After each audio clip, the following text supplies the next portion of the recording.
हजरत मुहद्दिस इब्न जौज़ी ने लिखा है कि हजरत हबीब अजमी एक बुजुर्ग थे, उनके पास एक शख्स अक्सर आता था, बड़ा मालदार था, एक ही बेटी थी, वो भी टांगों से माजूर थी। तो आप अक्सर उसको कहते हैं कि तू तौबा कर, अल्लाह की बारगाह में रुजू कर। एक वक्त ऐसा आता है कि फिर इंसान का जब कोई अपना नहीं रहता फिर उसे मुसल्ला याद आता है, लेकिन अगर मुसल्ले की आदत बचपन से पड़ जाए ना तो फिर जरा आसान होता है अल्लाह से दिल लगाना। वो अक्सर आप उसको कहते हैं कि ठीक हो जाए, एक ही तो बेटी है, वो भी बेचारी माजूर है, तो कहाँ दौलत ले जाएगी। आज करता हूँ, हम तारीखें देते रहते हैं ना अल्लाह ताला को माज़अल्लाह के रमज़ान से मैंने नेक हो जाना है, उम्रा करके आऊँगा तो फिर मैं पक्का नमाजी हूँ। खुदा के बंदो, किसने तुझे बताया कि रमज़ान तक तू जिंदा रहेगा? किसने खबर की कि उम्रा करने तक तू बचेगा?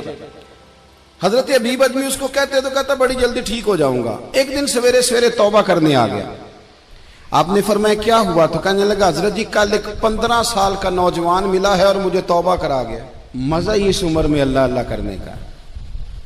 नबी करीम से मोहब्बत भी करनी हो तो यही उम्र है। इश्क लगा सी खेडा खेड दी नूं ते फिर मैनू खेडा भुल गईयां।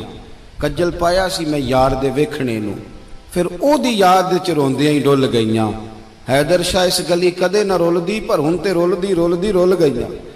जिन लोगों ने अबू जाल को कत्ल किया था उनकी उम्र भी 15 साल थी।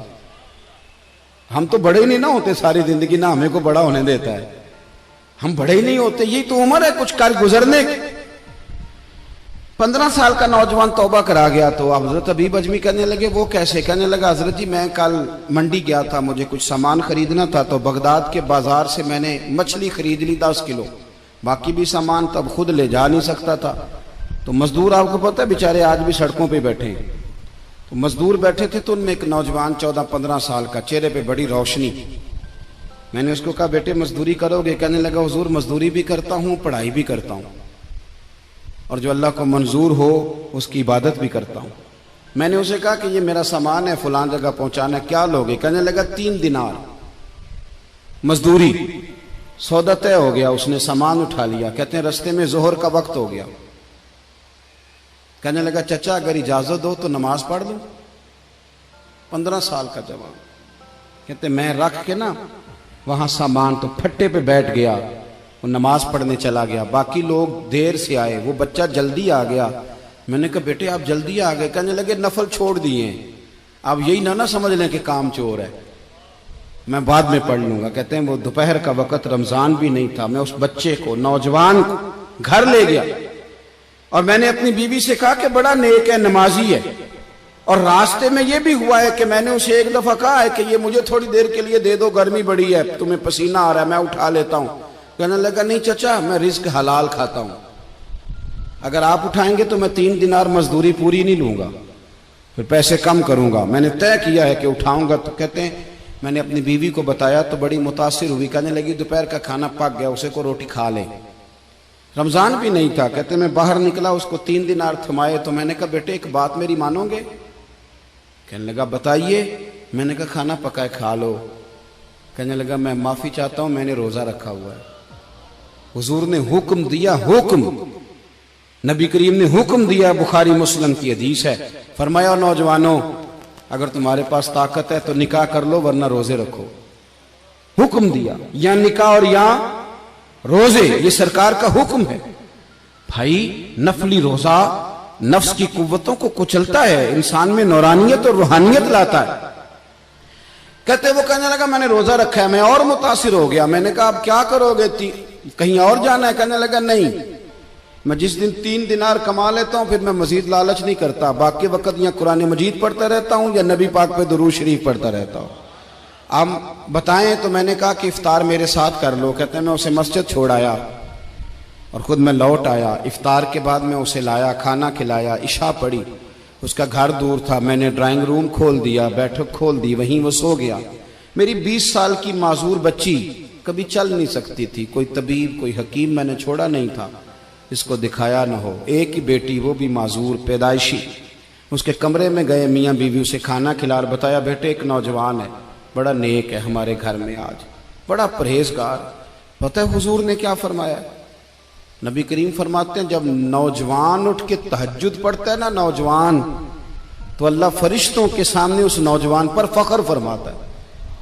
अल्लाह फख्र करता है कि उमर देखो और देखो ये मेरी बारगाह। अल्लाह फख्र करता है, अल्लाह यानी खुदा खुद मीरे मजलिस बूद, अल्लाह फख्र करता है। अब सोचे, तो हमने अपनी बेटी को बताया कि नौजवान और बड़ा नेक है, तो कहते हैं वो खाना खिला के हम वापस आ गए। आधी रात का वक्त हुआ तो दरवाजे पे दस्तक हुई। बच्ची अपने कमरे में सो रही थी, हम अपने कमरे में, वो बैठक में। घबरा के उठे कि इस वक्त कौन है दरवाजे पे? तो बेटी कहने लगी अब्बा दरवाजा तो खोलना। कहते हैं दरवाजा खोला तो 20 साल हो गए थे बेटी को, कभी उसने चल के नहीं दिखाया था, कभी दौड़ के उधर जाती, कभी इधर आती। कहती है अल्हम्दुलिल्लाह अल्लाह ने मेरी टांगे ठीक कर दी। हम दोनों रोने लगे, हे अल्लाह तू कितना करीम है, कैसे हुआ बेटे सारा कुछ? तो बेटी कहने लगी अब्बा आपने कहा था ना कि नेक नौजवान आया है, तो मेरे दिल में ख्याल आया अल्लाह अगर वाकई नेक है तो उसके सदके मुझे शिफा ही दे दे। या अय्युहल्लज़ीना आमनुत्तकुल्लाह वब्तगू इलैहिल वसीला। तो कहने लगी अभी मेरी दुआ भी पूरी नहीं हुई तो रब करीम ने फजल किया है और मुझे शिफा अता कर दी। कहते हम दौड़ के उसके कमरे में गए और जब हमने हाथ रखा तो दरवाजा पहले से खुला था, एक खत छोड़ गया था। आजकल के पीर की करामत होती तो फेसबुक पे दे देता, बाकियों को भी जरा भूल पता चले। कहते हैं वो खत छोड़ गया अपने बिस्तर पे कि अगर तुम लोगों को मुझसे मोहब्बत हो गई है तो मेरे पीछे ना दौड़ना, उस रब की बारगाह में झुकना जिस रब ने मेरे ऊपर भी फजल फरमाया है और आप पर भी करम फरमाया। मेरे नौजवान दोस्तों, ये जो बचपना हमें लोग कहते हैं ना अभी बच्चे हो, अभी जब आप बालिग हो गए तो नमाज फर्ज हो गई, सच बोलना जरूरी हो गया, रिस्क हलाल खाना जरूरी हो गया, शरीयत सारी की सारी लागू हो गई। एक तो दरगुजर से काम नहीं, दूसरा अपनी जिंदगी के अंदर ख्वाहिशात को छोड़ें। सादा खाना तो वैसे ही इंसान को तंदुरुस्त रखता है। ये जो चक्कर हमने डाला हुआ है ना मर्जियां करने का, अब मोटरसाइकिल बिल्कुल अच्छी भली होती है पर सिफारिश ये है कि मॉडल पुराना हो गया है।